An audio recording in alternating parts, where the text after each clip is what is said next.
Hola, hola, muy buenas tardes, estimados estudiantes. Me da gusto darles la bienvenida a este segundo espacio abierto para el aprendizaje, en el que vamos a estar observando varios asuntos a tratar durante este espacio. Para ello, pues voy a ir dándoles la bienvenida en el momento que se conecten. Bienvenido, Azur Aram. Por favor, me confirma si se escucha. ¿Qué tal? Sí se escucha. Buenas tardes. Perfecto, muchas gracias. Y también se observa la pantalla, ¿verdad? Sí, también se observa bien. Gracias, bienvenido. Entonces estamos dando inicio ya a este segundo espacio, en el que tenemos como asuntos a tratar los siguientes. Darles la bienvenida en el momento que se vayan integrando. La función comunicativa, sobre todo en la literatura. ¿Cuál es la función que más vamos a estar observando dentro de los textos literarios? A diferencia de otro tipo de funciones que también vamos a ver cuáles serían, para que ustedes vayan diferenciando, vayan dándose cuenta de que constantemente van a estar encontrando en los textos literarios. ¿Cuál es la función comunicativa? ¿De acuerdo? Vamos a ver también el lenguaje literario, cómo está compuesto, para qué sirve, cómo lo podemos identificar en los textos literarios. También al uso que se le da al lenguaje literario, que puede ser en verso y en prosa. Cómo una misma frase o una misma oración la podemos convertir o darle otro tratamiento, ¿no? De prosa se puede convertir a verso o de verso a prosa. Vamos a ver un ejemplo también. Al final, y también, por supuesto, vamos a dar recomendaciones o sugerencias para elaborar su actividad integradora 2, que tiene que ver precisamente con este lenguaje literario. Y al final, bueno, aquí tengo preguntas y comentarios. Sin embargo, recuerden que la dinámica es que ustedes puedan preguntar en el momento que les surge la duda o la pregunta para que no se desfasen y no se olvide. También, ¿qué tanto aprendiste hoy? Una pregunta que haremos al final en las conclusiones para ver qué tanto logramos aprender hoy, sobre todo con el tema que es el lenguaje literario. Bien, antes de dar inicio, voy a hacer un repaso breve de los principios o normas de la etiqueta que debemos observar, debemos realizar en el momento que nos comuniquemos en los diferentes espacios de prepa en línea set, es decir, el mensajero, el correo electrónico o en los foros en los que estamos participando, ya que estos principios buscan fomentar una cultura de respeto y de cordialidad. Es decir, tienen que ofrecer un saludo antes de iniciar una conversación por medio de la mensajería, de la plataforma, del correo electrónico o de los foros, en la que ustedes deben de hablar, comunicarse con sus compañeros o cualquier agente educativo con todo respeto. Es decir, saludarlos siempre con un saludo cortés antes de dar el mensaje en sí, siempre un saludo cortés, ¿de acuerdo? También deben mostrar respeto, sobre todo con la postura, la opinión de los demás agentes educativos o compañeros, que muchas veces nos molestan o nos gusta cómo nos dan o nos dan un ejemplo o nos corrigen o nos hacen alguna observación en alguna aportación. Sin embargo, recuerden que no es muchas veces hacia la persona, sino hacia la aportación. Entonces, es conveniente, es importante que ustedes acepten esa crítica de manera positiva, propositiva, y pues estamos aquí todos para aprender, ¿de acuerdo?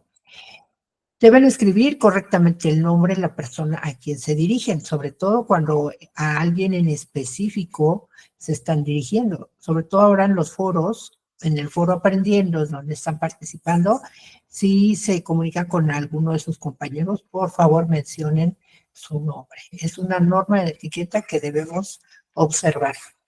Y por supuesto los mensajes deben de ser de manera clara y concisa, precisa, es decir, dar el mensaje lo más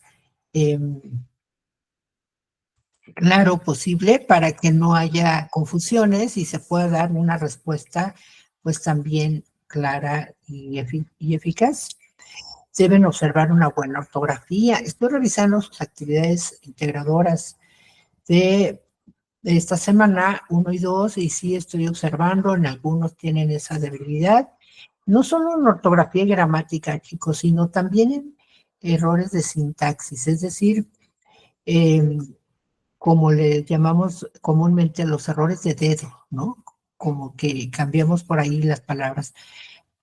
O los apellidos de los autores los están escribiendo sin mayúscula y algunos errorcillos, como por ejemplo el apellido de Alarcón, están escribiendo Arcón o Acón, ¿no? Entonces, y también le están eliminando el D, es Juan Ruiz de Alarcón, ¿de acuerdo? No le quiten el D, porque eran apellidos que antes se utilizaban así y pues debemos respetarlos, ¿no? Entonces, cuiden muy bien esa redacción, ortografía, sintaxis. También deben respetar la privacidad de la información que se ofrece dentro de Prepa en Línea. Sobre todo, no compartirse tareas, sí pueden apoyarse y sobre todo en los foros, pero no dando las respuestas de las actividades, sino apoyándoles con material, con alguna opinión, algún ejemplo diferente a la de la actividad, para que sí podamos apoyar a nuestros compañeros, pero sin darles las respuestas de las actividades y sobre todo tampoco busquen, estoy notando si algunas actividades tienen plagio, aunque sea una sola pregunta, aunque sea una frase, están copiando, entonces si no aportan la referencia y no explican de dónde obtuvieron esa información, y la hacen pasar como una opinión suya, pues ahí sí se está cayendo en plagio. ¿De acuerdo? Entonces, acuérdense que ya no hay segundas entregas para corregir, por lo tanto, deben de ser muy cuidadosos en ese aspecto. Sí es válido leer y utilizar a lo mejor citas textuales de alguna actividad, de alguna fuente más bien, no de una actividad ya realizada, sino de alguna fuente de consulta que podamos hacer y se puede utilizar incluso una cita textual, es decir, copiar tal cual la información de otro autor, pero siempre que aportemos los créditos a ese autor y la referencia completa, ¿de acuerdo? Entonces, también ser breves y concisos, ya decíamos en los mensajes, y el aportar las referencias, como hace un momento comentaba, es muy importante, no solamente para indicar con exactitud de dónde obtuvimos la información, los comentarios que utilizamos en nuestras actividades, sino que también es una forma de hacer uso responsable de la información y esa parte sí se evalúa, ¿de acuerdo? Entonces tengan mucho cuidado, revisen la rúbrica donde en efecto no pide la actividad o las instrucciones aportar las referencias y tampoco se evalúa en la rúbrica como tal, pero sí en la parte de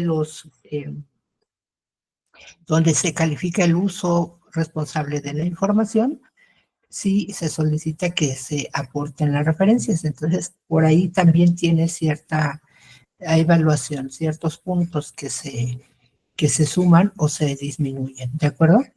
Entonces, esas son las principales normas de la etiqueta que debemos observar. Y bueno, vamos a dar inicio a el tema de la función comunicativa.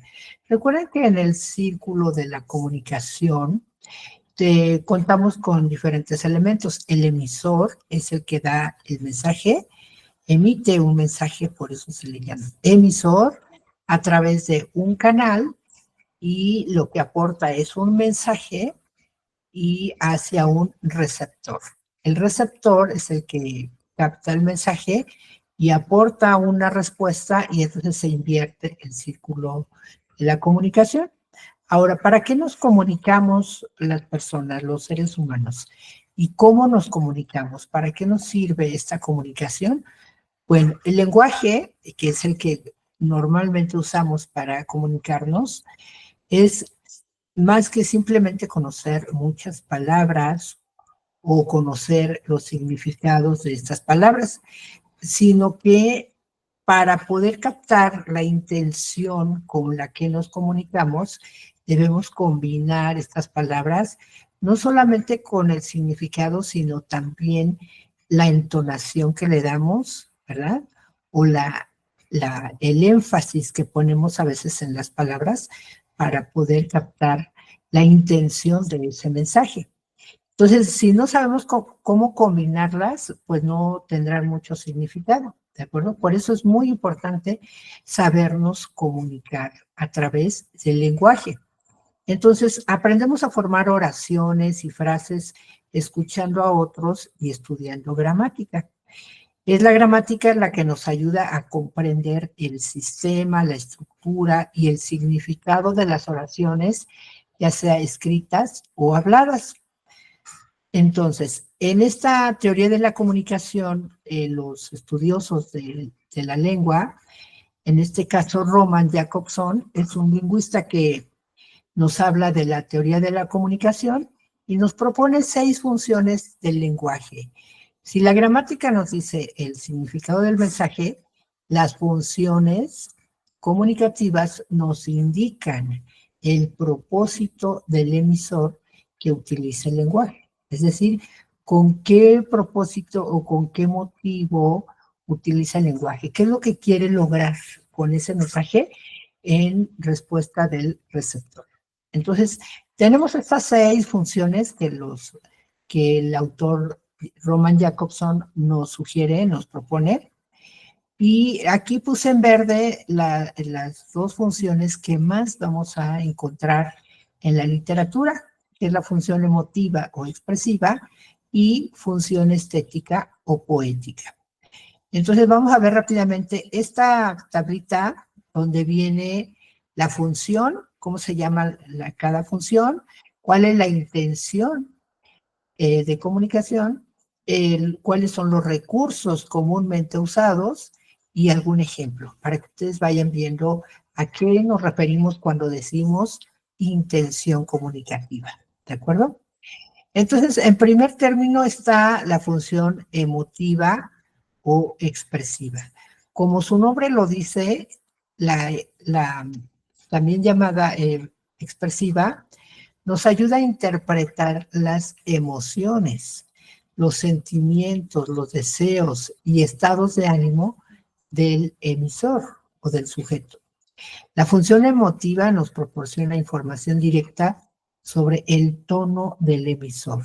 Y de ahí es donde captamos precisamente esa intención subjetiva, esa entonación exclamativa o interrogativa, y sobre todo utiliza esta intención el uso de pronombres y formas verbales en primera persona. Es decir, yo siempre voy a expresar sentimientos y emociones, ¿no? Y a través de el uso de la gramática, cuando agregamos signos de interrogación o admiración, es lo que le da la entonación a las palabras, ¿de acuerdo? Por ejemplo, qué alegría me da verte.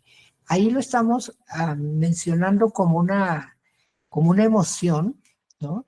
Y por eso le damos ese énfasis, esa entonación a través de signos de admiración o muchas veces de interrogación, ¿de acuerdo?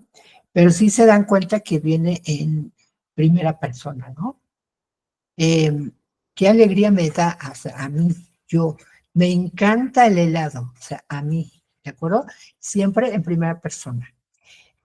Otra función como la representativa o referencial, aquí el objetivo es informar o transmitir un contenido, o sea, un mensaje. Y aquí de lo que se trata es que el lenguaje que se utiliza para transmitir información se hace de forma objetiva. A diferencia de la emotiva que ya dijimos hace un momento, que es subjetiva, en este caso es objetiva. Es decir, se expresa un mensaje tal cual, directo. Para ello se utiliza un léxico claro, apropiado, sencillo, está exento de adornos o frases recargadas, la entonación es neutra, sin emotividad. Por ejemplo, el agua es buena conductora de la electricidad. Si se dan cuenta, es como afirmar algo que no queda lugar a dudas, está usando un lenguaje objetivo, directo. Generalmente este tipo de mensajes o de funciones en estas frases la utilizamos o la encontramos en los textos científicos, en los periodísticos, en los divulgativos, porque está expresando un lenguaje literal, o sea, lo que es, lo que significa. Y no dejamos lugar a duda, ¿no? Porque ya ha sido algo comprobado. Por ejemplo, el agua es buena conductora de la electricidad. No, nos queda claro, no tenemos duda y lo damos por hecho, ¿no? Las ventas aumentaron un 3% este trimestre. El objetivo es solamente dar ese informe, esa nota o ese mensaje de manera literal, ¿de acuerdo? De manera objetiva. La función conativa o apelativa, aquí su intención es, ahí sí, influir en el receptor, aconsejar o llamar la atención para que actúe de una forma determinada, como nosotros queramos, ¿no?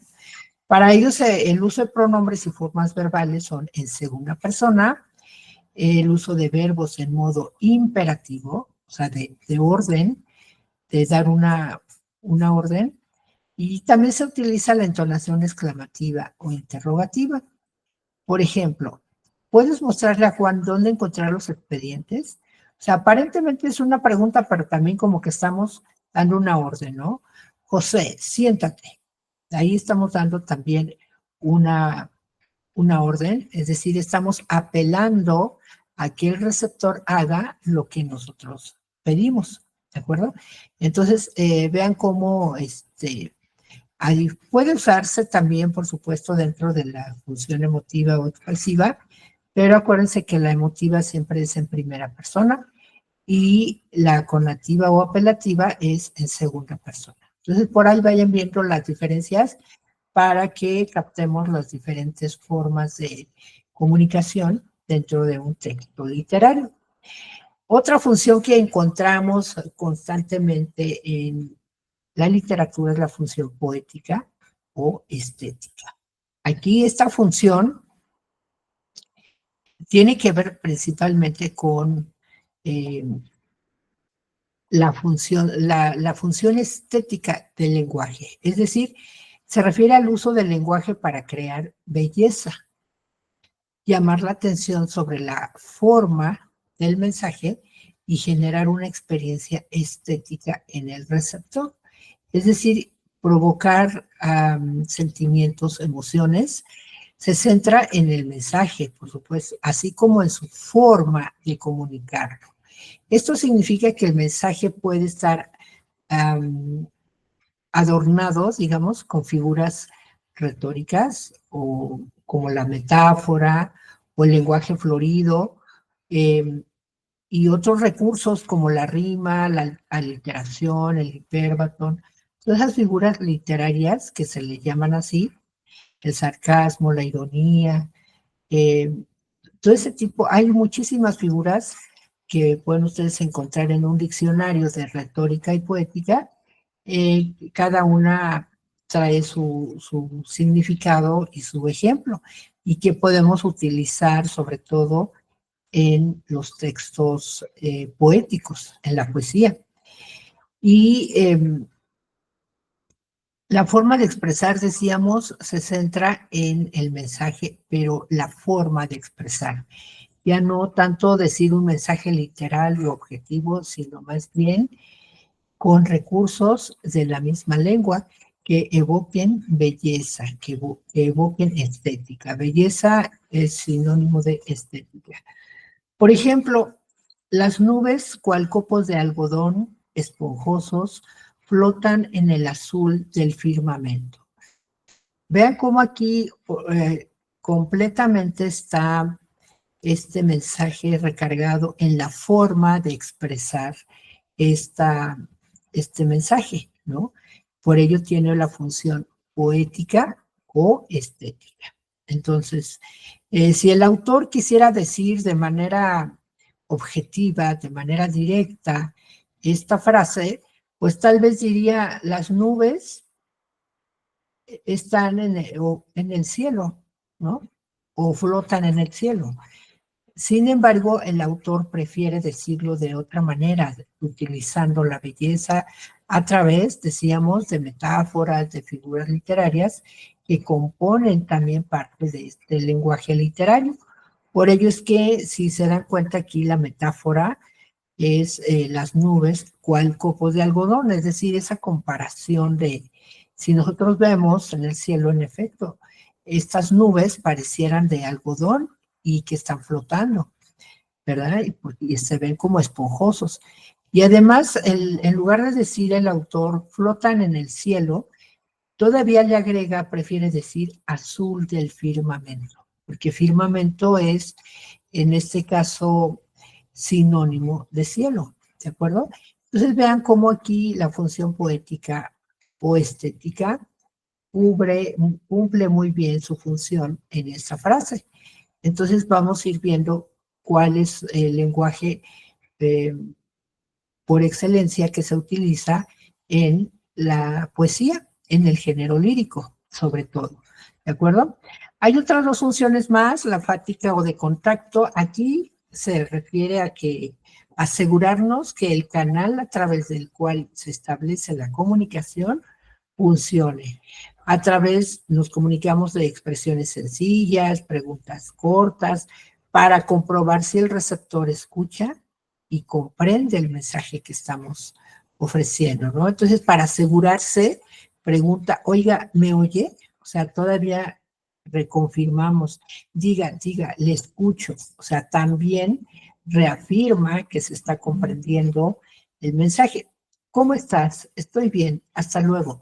O sea, son frases que también utilizamos para tener el contacto con la persona, por eso se le llama de contacto o fática.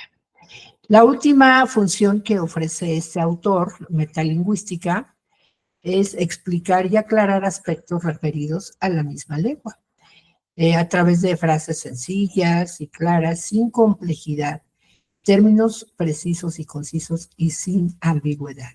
Por ejemplo, perro es una palabra primitiva y perrito es una palabra derivada.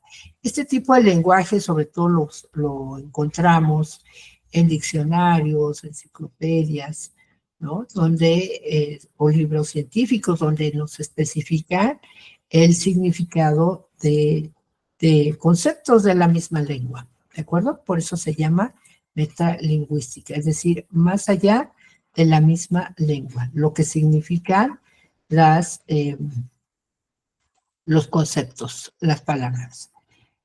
Entonces, sí se van dando cuenta qué tipo de lenguaje es el que vamos o cuál es la función o la intención con la que nos comunicamos dentro de los textos literarios, ¿cierto?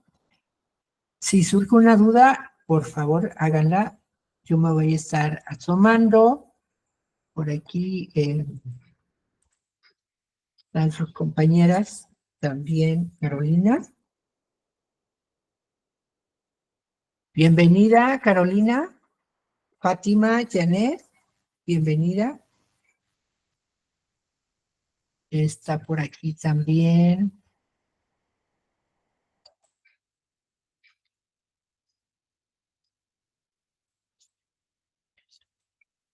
Dice Azur, embellece y decora y nos hace una imagen visual hermosa, en efecto. Esa es la intención. Buenas tardes, bienvenida. Por ahí, ¿quién más está? José. José, bienvenido, buenas tardes.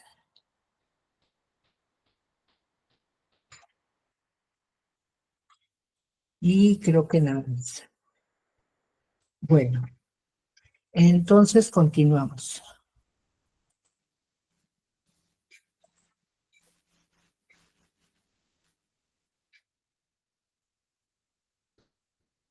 Ok, bien, ya no hay más preguntas, continuamos. Bueno, ¿de qué se compone el lenguaje literario? Vamos a ir viendo, ya dijimos que literario tiene que ver con todo lo que es la literatura, que es el arte de la expresión comunicativa, ya sea de manera oral o escrita, pero de manera estética, ¿de acuerdo? Entonces, ¿cómo se hace esta manera estética? Pues a través de un lenguaje literario. Este lenguaje literario se compone de un lenguaje connotativo, y también de un lenguaje denotativo, por supuesto, pero comúnmente o más frecuentemente a través de un lenguaje connotativo. Entonces vamos a ver la diferencia entre denotativo y connotativo. El lenguaje denotativo es aquel que se haya establecido en los diccionarios, ¿no? Lo que significa literalmente, que opera de manera universal para los hablantes de un mismo idioma y que existe en cualquier contexto posible. Es el lenguaje que emplea en las ciencias y las explicaciones formales. Por ejemplo, el sentido denotativo de rata es el de un roedor peludo y de cola larga lampiña, que suele vivir en los basureros y desagües de las ciudades. Eso no nos deja duda, ¿verdad?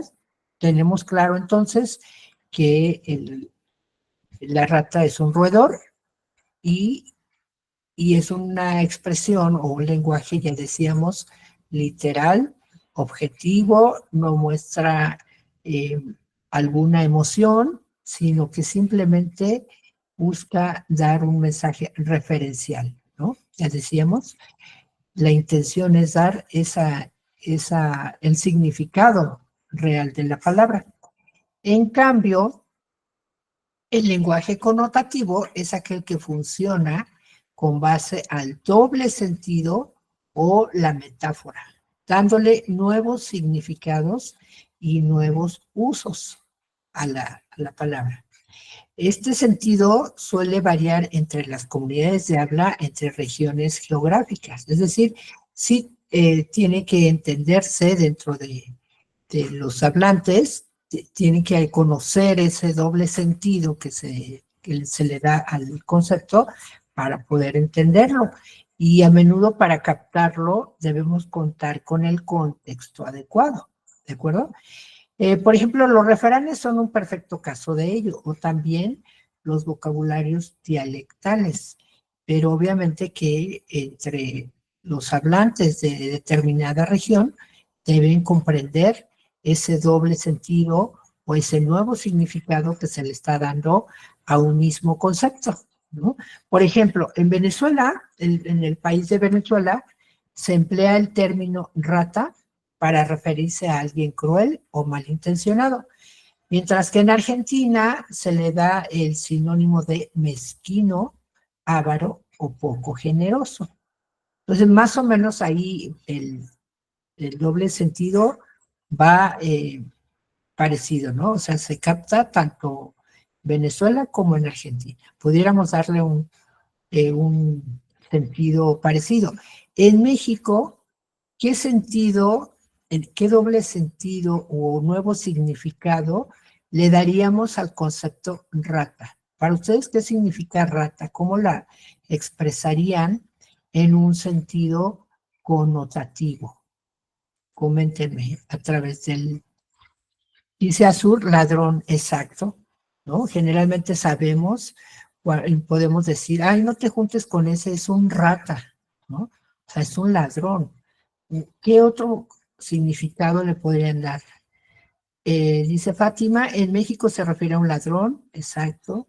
Vean cómo también tiene un poco parecido a lo que es mezquino en Argentina o malintencionado en Venezuela, ¿verdad? Por ahí más o menos vamos captando que tiene el mismo significado de manera connotativa. Dice José, igual a un ladrón, alguien que toma algo que no es suyo, exacto. Podríamos decir también es un estafador, un ratero, ¿no? Dándole otro concepto, pero pero es otra palabra, pero es lo mismo, ¿de acuerdo? Entonces vean cómo el lenguaje connotativo es darle otro sentido a una misma palabra, a diferencia del lenguaje denotativo, que es lo que literalmente significa la palabra. Vamos a ver otros ejemplos para que vayamos captando cuál es el lenguaje connotativo y que muchas veces aparece o lo podemos utilizar dentro del lenguaje literario.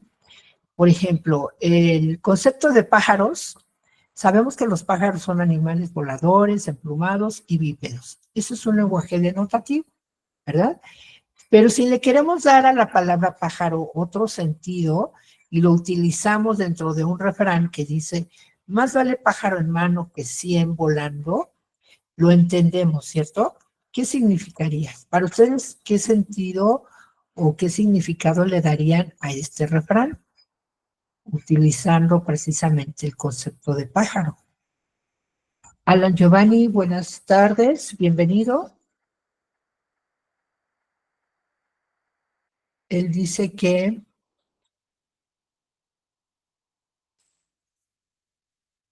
bueno, nada más está saludando, ¿verdad? Fátima, que es mejor algo seguro que lo que podría ser, ¿verdad? Para mí es tener algo seguro, dice José, ¿sí? Algo seguro a no tener nada o tener poco, ¿no? Eh, Dice Azur que podría ser a cualquier objeto mientras haya algo seguro, que solo palabras, en efecto, ¿no? Así como cuando decimos papelito habla, ¿no? O sea, más vale tener algo seguro que nada. Perfecto, vean cómo sí lo captan, sí van logrando comprender ese doble significado. Por ejemplo, otro, dice, en esta ciudad hay muy pocos perros callejeros.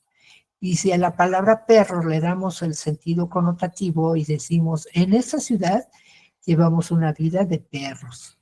¿Cómo sería, qué significaría para ustedes llevar una vida de perros utilizando este concepto, pero ahora de manera connotativa? Dice Janet que llevamos una vida difícil, en efecto. Una vida mala, dice José. Una vida de mala calidad, dice Azul. En efecto, esa es la vida que llevan los perros en la calle, ¿no? Son abandonados o maltratados o corridos, son, hasta agua les echan a veces, ¿no? Pero o no les ponen agüita para en la calle que andan caminando. Entonces, una vida de maltrato, en efecto. Una vida mala o complicada, dice Ana. Es en efecto, vamos comprendiendo cómo es llevar una vida de perros en la ciudad. Venus y Marte son los planetas más cercanos a la Tierra. Eso es un concepto, un lenguaje claro, objetivo, pero si le damos a la palabra Marte y Venus otra connotación, decimos los hombres son de Marte y las mujeres son de Venus. ¿Qué estaríamos tratando de decir con esta frase? Los hombres son de Marte y las mujeres son de Venus.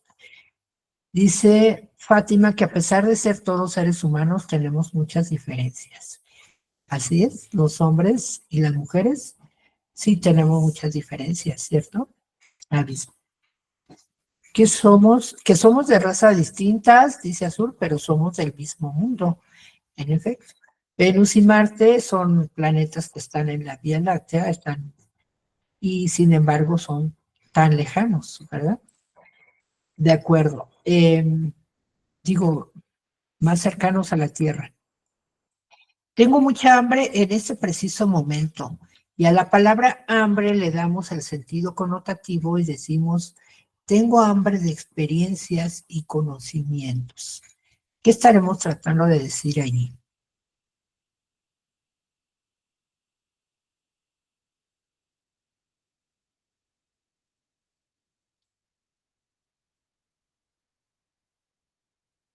Que queremos seguir aprendiendo, dice Fátima, ¿sí? Azul, sed o ganas de adquirir o consumir conocimientos. En efecto, dice Alan, tengo ganas de hacer cosas nuevas.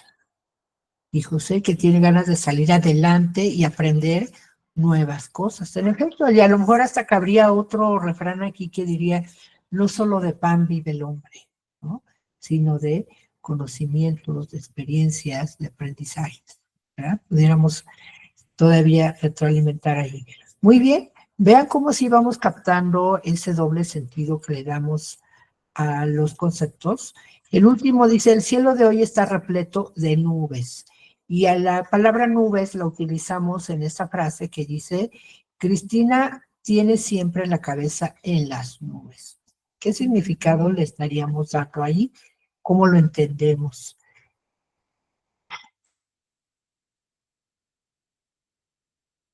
Cita bíblica y tiene muchas razones. Lo de no solo de pan vive el hombre, ¿verdad? Este es en efecto también.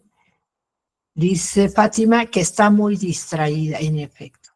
Ahí la palabra nube la estaríamos comparando con una distracción, en efecto. Cuando uno se llena de nube, literalmente, pues no ve nada, ¿verdad? Andamos ahí caminando sin ver. Dice que está distraída pensando en otra cosa, o sea, que tiene muchos pensamientos, podría ser también, ¿sí? Que no le permite concentrarse en algo, ¿verdad? Está pensando, está divagando y de pronto no se concentra en lo que tiene que hacer.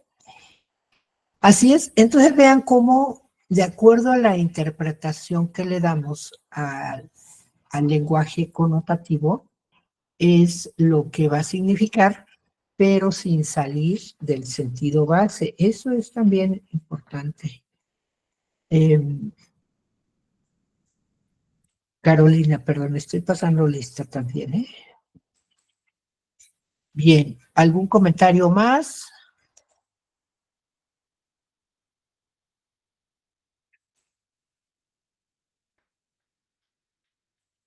Bien, entonces vamos a otro tema y por ahí vayan viendo de qué más se compone el lenguaje literario. Entonces, ¿qué es un lenguaje literario? Es el conjunto de palabras que se utilizan para transmitir un mensaje, pero de manera estética. Acuérdense que la estética tiene que ver con la belleza, es el estudio de la belleza, es una ciencia, pero que estudia lo bello, la belleza. Entonces, en ese sentido, el lenguaje sería el lenguaje estético, ¿verdad? O también llamado lenguaje artístico, que se compone de dos lenguajes, sobre todo el denotativo y el connotativo. Vamos a ver un ejemplo más del lenguaje denotativo, que es el significado objetivo de las palabras. Este ejemplo lo tienen ustedes en sus recursos de plataforma. Yo lo tomé nada más para hacer un repaso rápido. El ejemplo de corazón. Sabemos que literalmente o objetivamente significa un órgano muscular, ¿verdad? Irradia toda la sangre, la distribuye en todo el cuerpo, bombea la sangre, ¿no? En cambio, y nos queda claro y lo damos por eso, pero si a la palabra corazón le damos el sentido connotativo, ahí se convierte ya en algo subjetivo y se utiliza sobre todo en obras literarias, porque tiene que ver con lo subjetivo, es decir, con expresar sentimientos, emociones.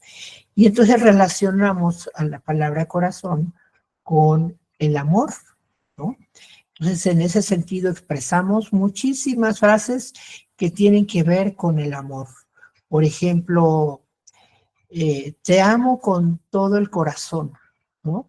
Entonces, literalmente sabemos que eso no puede ser posible. De hecho, las emociones a lo mejor no están en el corazón, sino en el cerebro, ¿no? Los sentimientos. Pero bueno, nosotros damos connotativamente y aceptamos que corazón, incluso lo dibujamos, ¿no? Lo representamos siempre al amor con la figura del corazón. Entonces, también en el desamor, ¿no? Cuando decimos, me rompiste el corazón, ¿no? Es decir, me heriste, me lastimaste, me despreciaste, por eso estoy sufriendo, ¿no? Ese es el significado que le daríamos al desamor, con el corazón roto, ¿no? Quedamos con el corazón roto. Literalmente es imposible, pero subjetivamente o de una manera de expresar de forma bella es darle ese sentido subjetivo a un mismo concepto, darle ese doble sentido y ya se convierte en un lenguaje connotativo, ¿verdad? ¿Quedó claro esa parte? Bien.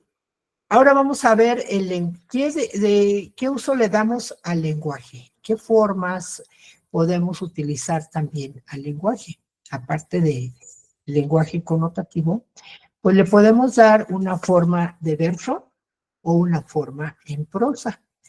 El verso es un enunciado o conjunto de palabras que forma una unidad en un poema. Está sujeto a ritmo, a medida, cadencia, musicalidad, a esta medida de sílabas, etcétera, ¿no? En cambio, la prosa es nuestra forma de expresión habitual. No está sujeta a la medida ni a cadencia del verso y escribimos así de manera horizontal, ¿no? El verso, en cambio, se escribe de manera vertical, de acuerdo al tipo de verso, a la medida que tiene, cuando se divide en sílabas, las oraciones, para que rimen, pues se cortan en cierta parte y se pasa a otro renglón, a manera de que la rima quede al final para poder hacer esa cadencia, esa medida que se le da al verso.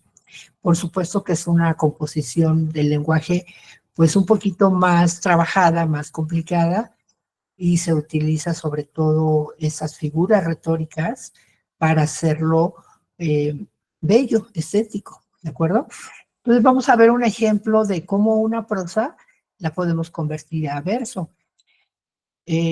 Ejemplo, era el mes de mayo, hacía calor y los trigos comenzaban a crecer. El campo estaba lleno de flores y los pájaros cantaban. Los enamorados paseaban. Y ahí termina la frase.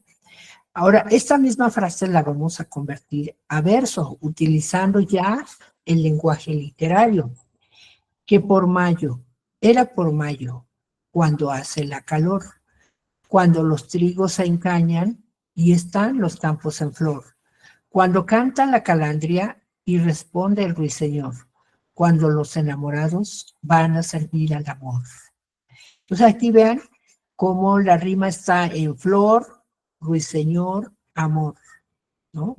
Y se cambian los sinónimos de algunas palabras. Por ejemplo, en lugar de decir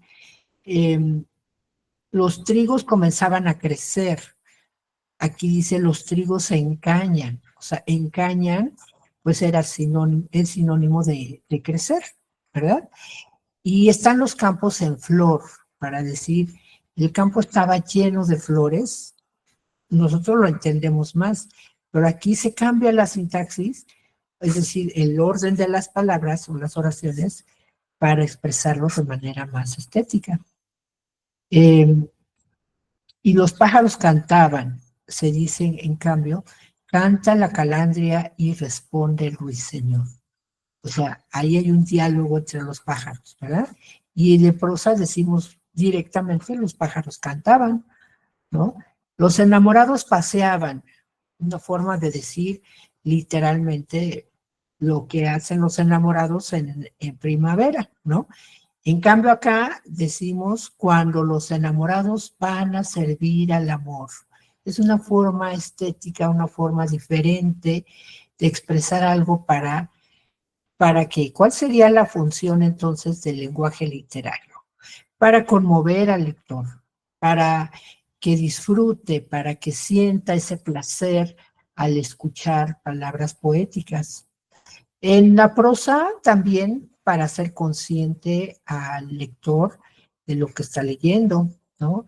Entonces, básicamente el lenguaje literario se utiliza para conmover al lector, para hacerlo, para que se divierta, para que se entretenga, para que en el momento de leer ese texto se sienta conmovido, se sienta incluso hacerse consciente de qué otro mensaje encierra ese lenguaje, ese poema o esa narración de forma poética en el que encontramos incluso problemas sociales fuertes, ¿no? Como los que vamos a identificar, a leer en la canción del oro, que es uno de los textos que van a analizar en esta actividad 2. Entonces pasamos ya a ver qué vamos a realizar en su actividad integradora 2. Nada más déjeme leer los mensajes. Dice José, ¿todo claro? En prosa, dice Azur, podría hacerse una novela y en verso una canción o poesía. Exactamente. Ya van viendo ahí por qué, cómo se clasifica la literatura. Entonces, ¿por qué son los géneros literarios? Porque la novela se escribe en prosa. En algunos, una prosa poética puede ser, pero generalmente se escribe en forma literal. No busca tanto la rima, sino las metáforas, ¿no? Que evocan belleza, pero que también se escriben en prosa. Por lo tanto, en efecto, el género narrativo, que tiene como subgéneros a la novela, al cuento, por supuesto que se escriben en prosa, y en verso, el género lírico, la poesía, una canción, un soneto, etc. Muy bien. Bien, entonces esta actividad integradora 2 precisamente se llama lenguaje y expresión humana. Es decir, cómo los autores de textos literarios emplean formas de expresión diferentes de las que usamos en el lenguaje cotidiano para expresar de manera única sus visiones del mundo y de la vida. Es importante que ustedes consideren esto en el momento de leer textos de forma analítica para que comprendan mejor el mensaje que quieren transmitir. Aquí van a realizar entonces su actividad con el propósito de comparar la forma en que abordan las preocupaciones individuales, sociales y artísticas, además del lenguaje utilizado en dos textos literarios. En este caso va a ser la canción del oro de Rubén Darío. Vamos a leer nuevamente a Rubén Darío, pero ahora con otro texto narrativo que se llama La canción del oro. Y El perro y el cocodrilo, que es una fábula de José María de Samaniego, con el que van a utilizar el argumento para elaborar su propio cuento o narración breve. Bien, entonces, su actividad integradora 2 está dividida en dos partes. La primera parte van a analizar la canción del oro y en la segunda parte van a trabajar con el argumento de la fábula. Es decir, son como que dos actividades diferentes en una sola. En la primera van a analizar y expresar, opinar sobre el lenguaje que utiliza el autor y cómo identifican qué aprendieron de ese texto, ¿de acuerdo? De acuerdo a su análisis, a su reflexión, qué es lo que aprendieron, pero también qué opinan del lenguaje que utiliza. Y en la segunda parte, es decir, en la segunda parte ya no van a hablar de la canción del oro, ya fue analizada, platicada, estructurada en la primera parte. En la segunda parte ya solamente van a hablar de lo que encuentran o cómo redactan su propia producción literaria basándose en la fábula del perro y el cocodrilo. Ahí ya para nada vamos a mencionar la canción del oro, ¿de acuerdo? Para que no se confundan. Entonces, lo importante es que lean bien las instrucciones. Una vez que lean primeramente la canción del oro, y acuérdense que cuando vamos a iniciar a leer de manera analítica un texto literario, lo primero que hacemos es identificar esas partes o esos elementos previos a la lectura. Es decir, hacemos una lectura exploratoria, ¿no? Cuando estamos frente a la pantalla y vemos, ya le damos clic y aparece ya, en este caso, el cuento, ¿Qué es lo que buscamos primero? ¿Qué nos interesa saber? Porque desde ahí empieza el análisis de textos, chicos. Es decir, nos dicen, vas a leer esta obra de tal autor y se llama La canción del oro. Ah, bueno, de ahí ya tenemos ciertos datos. El nombre del autor y el título de la obra. ¿Qué más nos interesaría saber antes de entrar de lleno a la lectura? Pues buscamos de qué género literario es, ¿no? Es decir, nos interesa si se trata de una poesía, o de un género lírico, o un género narrativo, un cuento, o un género dramático. ¿Será una obra de teatro, comedia, etcétera, ¿no? Nos cuestionamos qué género literario será. Entonces avanzamos un poco las páginas para ir viendo, incluso nos interesa ver si está muy largo, ¿no? El texto, y entonces vamos viendo ahí si tiene subtítulos, si tiene algunos recuadros, algunas imágenes. Intentamos ver con la mirada, percibir con la mirada, acuérdense, esos elementos de la forma, de alguna manera identificar la forma. ¿Cómo hizo el autor esta obra? En este caso, hablando de La canción del oro. ¿Qué recursos utilizó el autor? Y acuérdense que para hacer ese análisis literario, pues es principalmente desmenuzar el texto, conocer tanto los elementos de la forma como del fondo. Cuando ya analizamos, exploramos y ya vamos identificando, a veces desde el título ya viene el tema, ¿no? Incluso si le dan una pasada rápida al texto sin leerlo todavía, pero esas frases de decir cantemos al oro, cantemos al oro, cantemos al oro, de alguna manera ya nos está dando la idea principal, es decir, de lo que trata el texto. Entonces ya nos da el tema, ¿verdad? Desde el título. Entonces ya de alguna manera ya llevamos adelantados algunos elementos de análisis. La lectura exploratoria, analítica, el buscar el contexto. A veces decimos, bueno, ¿cuándo escribió la obra este autor? Porque ese lenguaje que utiliza, pues no se me hace como muy actual, ¿no? Y entonces vamos al internet, investigamos el contexto del autor, el contexto de la obra, y ya lo relacionamos, lo vinculamos y vamos comprendiendo por qué el autor escribe de esa manera, sobre ese tema, cuál es su preocupación que le ocupa en ese texto y cuál es su intención comunicativa, ¿de acuerdo?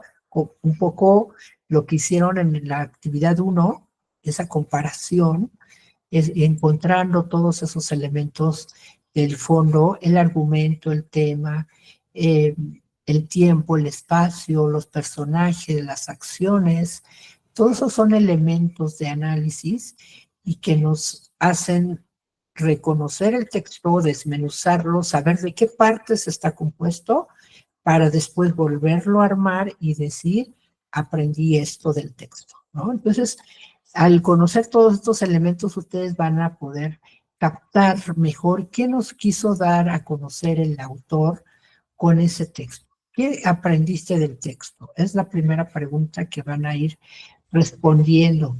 La segunda, ¿identificas alguna problemática de la vida real, ya sea social o individual, en el texto? Por supuesto que aun cuando es un lenguaje literario, un lenguaje rebuscado, podríamos decir, acuérdense que tiene que ver con ese lenguaje estético.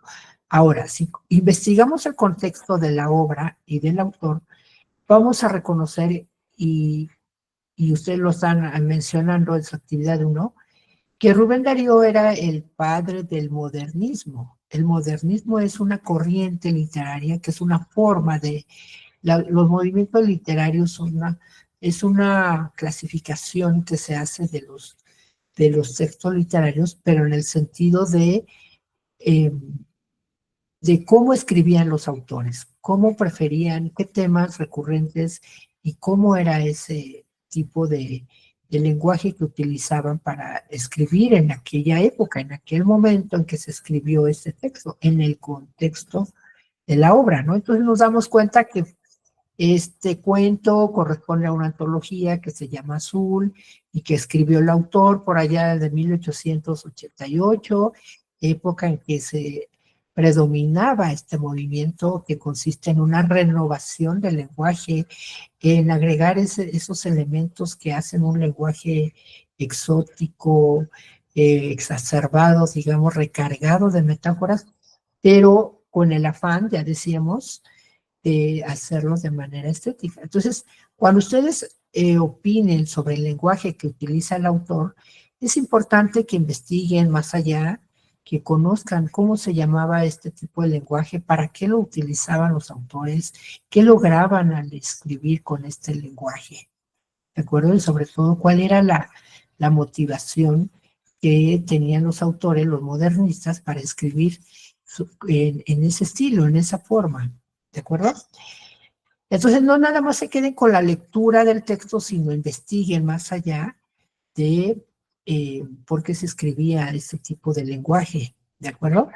¿Consideras que el lenguaje que se usa en el texto literario facilita o complica su comprensión? ¿Y por qué? Sabemos que hay, en efecto, muchas metáforas. Acuérdense, hablamos de la función estética o poética, y que, por supuesto, el autor se apoya en metáforas, en otro tipo de figuras, para expresar por ejemplo, el primer párrafito de la canción del oro, donde, donde dice que llegó un poeta a la calle del Gran Palacio, donde había una competencia, digamos, entre el ónix y el pórfido, el ágata y el mármol. Y de pronto esos conceptos nos parecen como a ver qué significa pórfido, qué significa ónix, etcétera. Entonces nos vamos al diccionario y nos damos cuenta que significan, son piedras, son materiales que se usan para la construcción de palacio, ¿no? Tanto duros, son materiales duros, pero a la vez bellos, ¿no? Como el mármol, como brilla, ¿se acuerdan? Y entonces ahí el autor nos describe cómo era esa calle, cómo eran los palacios y sobre todo a la luz del sol, cómo brillaban, ¿no? Que se parecen, por supuesto, al metal del oro. Entonces, esa metáfora que utiliza el autor, sí, está usando un lenguaje ahí connotativo, ¿cierto? Si él quisiera describir de manera denotativa u objetiva, diría que un mendigo llegó a la calle de los Palacios en un atardecer y ya se comprende perfectamente. Pero como el autor prefiere decirlo de manera diferente, de manera estética, nos hace ir imaginando al momento que va describiendo cómo estaban construidos esos palacios y cómo a la luz del sol, cómo brillan, ¿no? Y sabemos que cómo expresa ese atardecer, ¿no? Entonces, vean cómo ahí el lenguaje, pues, ahí ustedes van a opinar si facilita o complica la comprensión. ¿Pero por qué? Ahí deben de justificar por qué les parece que lo dificulta o por qué les parece que lo facilita. ¿De acuerdo? Pero no pierdan de vista la intención del lenguaje literario. Bien. Y al final, ¿consideras que el lenguaje literario es una forma de expresión artística? ¿Sí o no? ¿Por qué? Si dicen que sí, hay que justificar por qué. Y si dicen que no, también hay que justificar por qué. Y acuérdense que es importante que ustedes expliquen con sus palabras. ¿De acuerdo? Bien.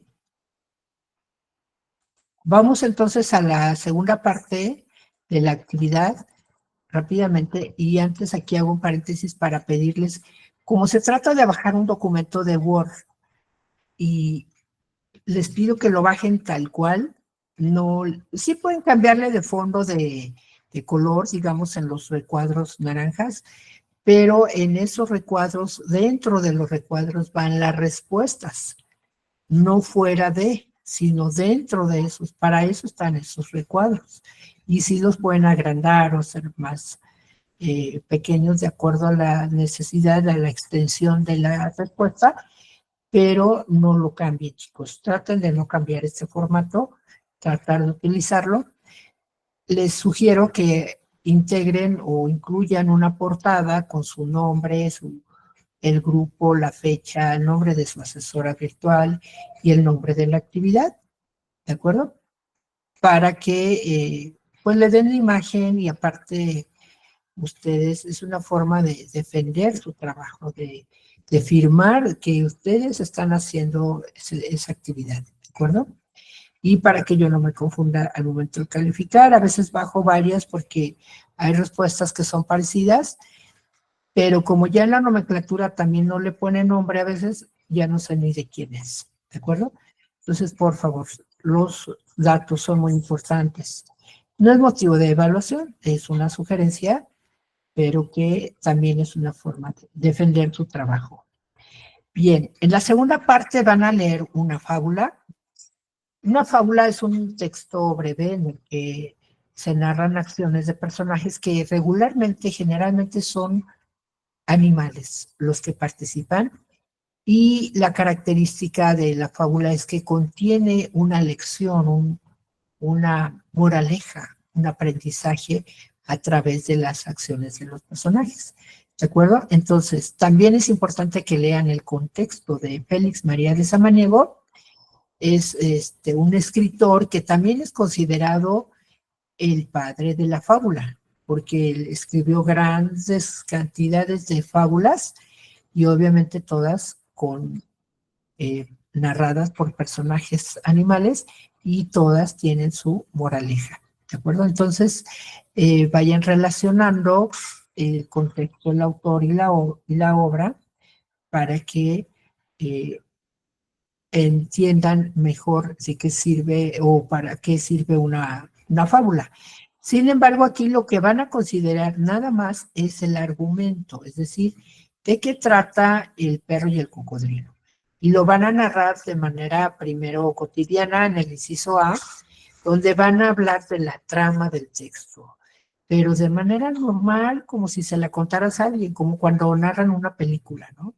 Y quieren hacer interesar a alguien para que vaya a ver la película y entonces le empiezan a narrar, oye, ve a ver esta película, está buenísima, fíjate que se trata de, y entonces ahí narran obviamente los hechos más importantes.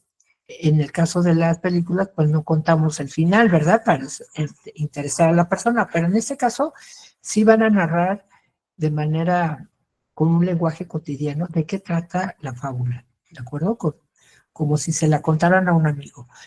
Y ya que hicieron esa redacción en forma de cuento, porque la fábula está redactada en verso y es muy breve, ¿no? Pero al momento de que usted la convierta a un cuento, a una narración breve, también, pero no dejen de tomar en cuenta lo que expresan los personajes, cuál es la acción y al final cuál es el desenlace. Es decir, de manera completa, chicos, breve pero completa.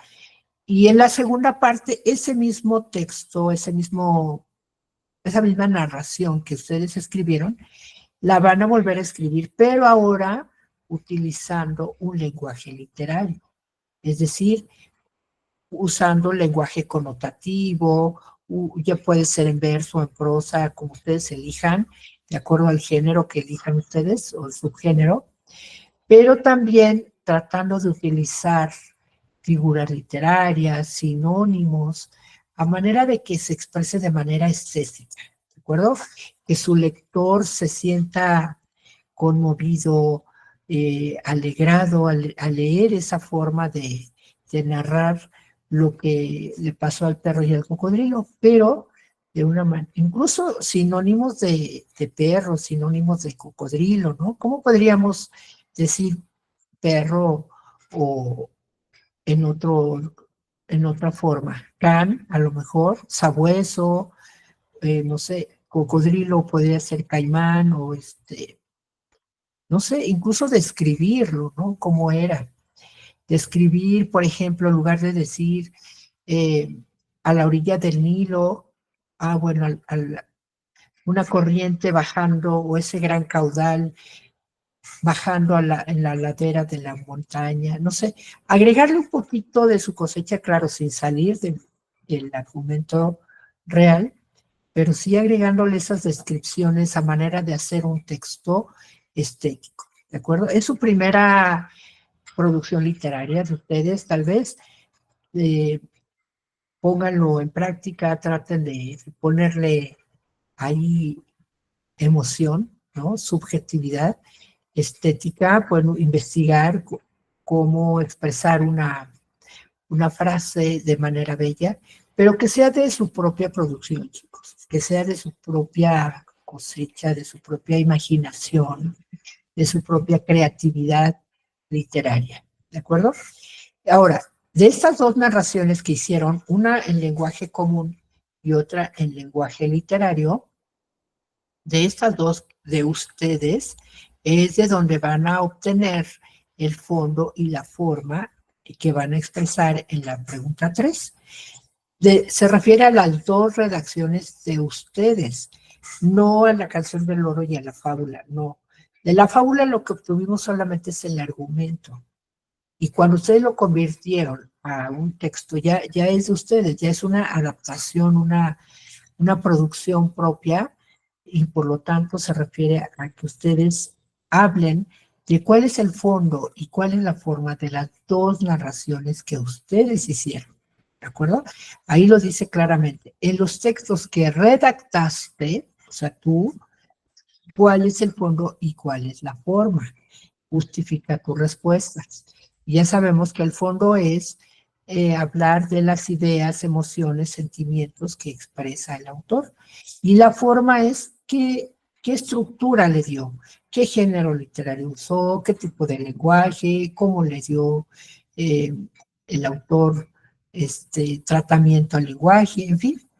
De acuerdo, ustedes van a ser en este caso los autores.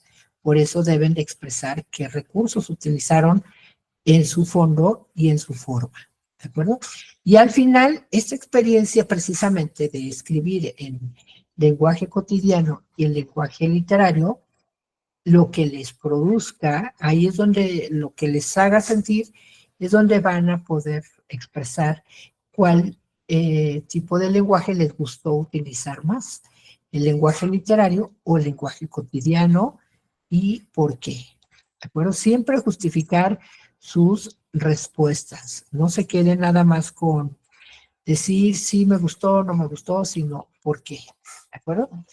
Bien, concluimos entonces que la función comunicativa de los textos literarios tiene que ver con la intención con que expresan los autores sus textos.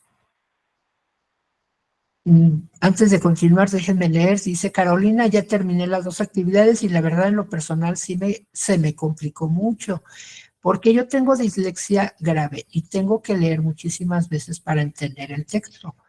Pero lo bueno que me gusta mucho la lectura y ahí hay veces que hasta yo me divierto por las palabras tan raras que me toca leer. En efecto, una opinión, una petición especial es que disfruten la lectura, chicos, disfruten los textos. El disfrutarlo es vivir una experiencia estética. Solo espero, dice Carolina, nunca me toque leer en voz alta alguna lectura literaria. Pues, ¿qué crees, Carolina? Sí va a haber oportunidad de que hablen en voz alta en las actividades de la segunda semana. Pero no se preocupen, va a ser una lectura de 1 minuto, probablemente. Entonces, pero no hay ningún problema. Acuérdense que todo es vivir experiencias para poder opinar sobre lo que están sintiendo en esos momentos. ¿De acuerdo? Entonces, no se preocupen, es algo sencillo. Y no se asusten tampoco, no se preocupen antes de tiempo, ¿de acuerdo? Azur dice, demasiado buena y concisa que en esta materia creo que es elemental la admiración. Ay, muchas gracias, Azur. Lo importante es que quede claro, conciso los mensajes, como les decía, y que puedan ustedes poner en práctica ya en sus actividades, ¿de acuerdo?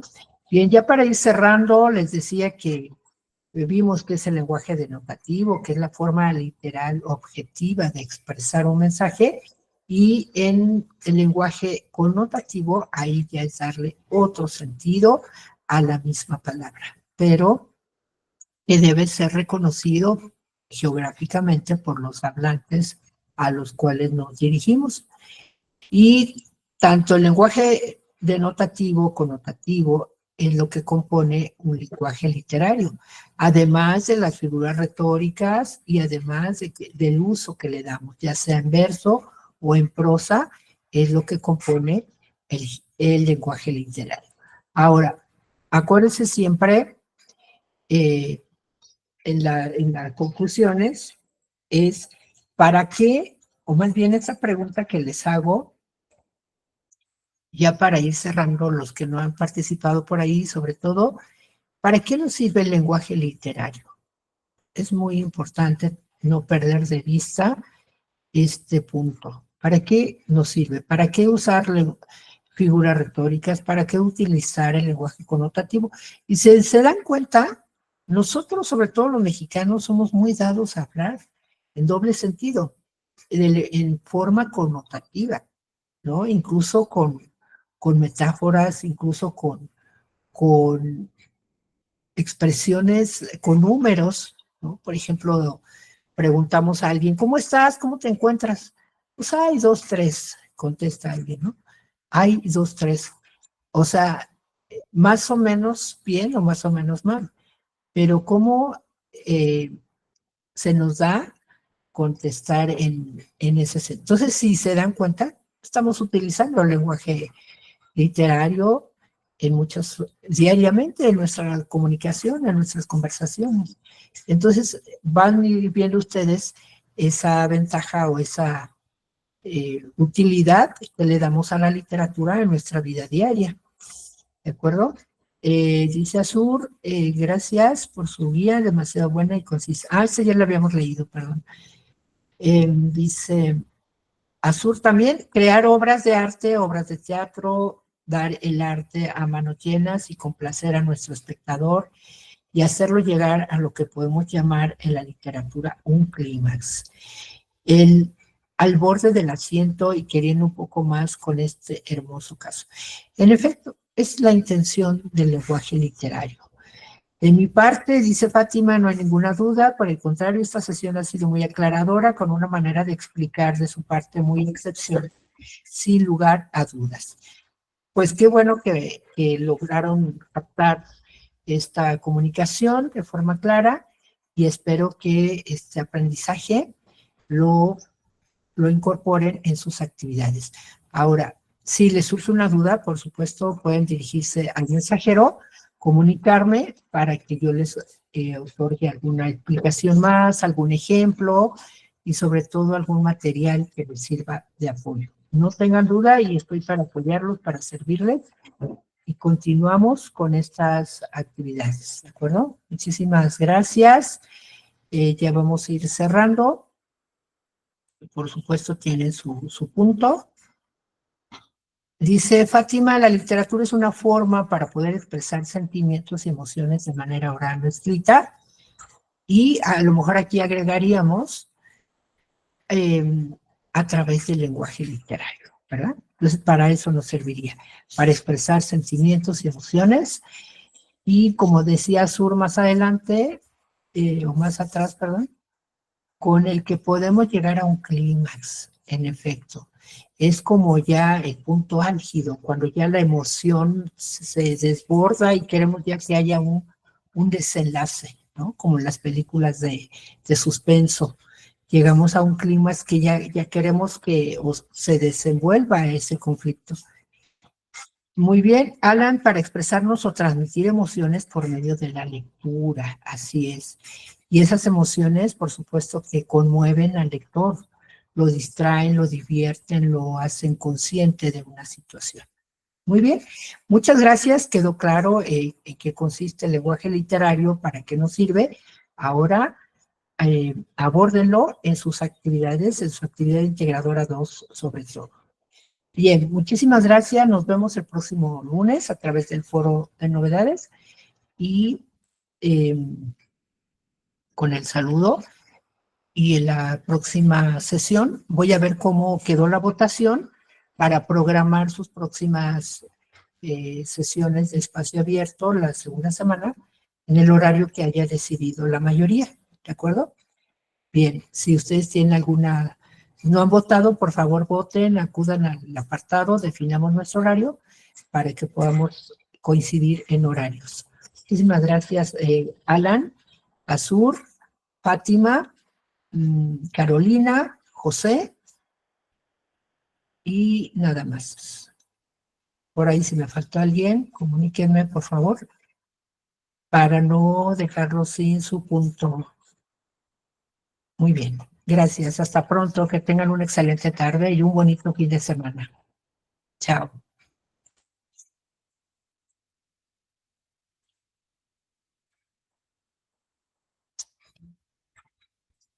Gracias, gracias Azul.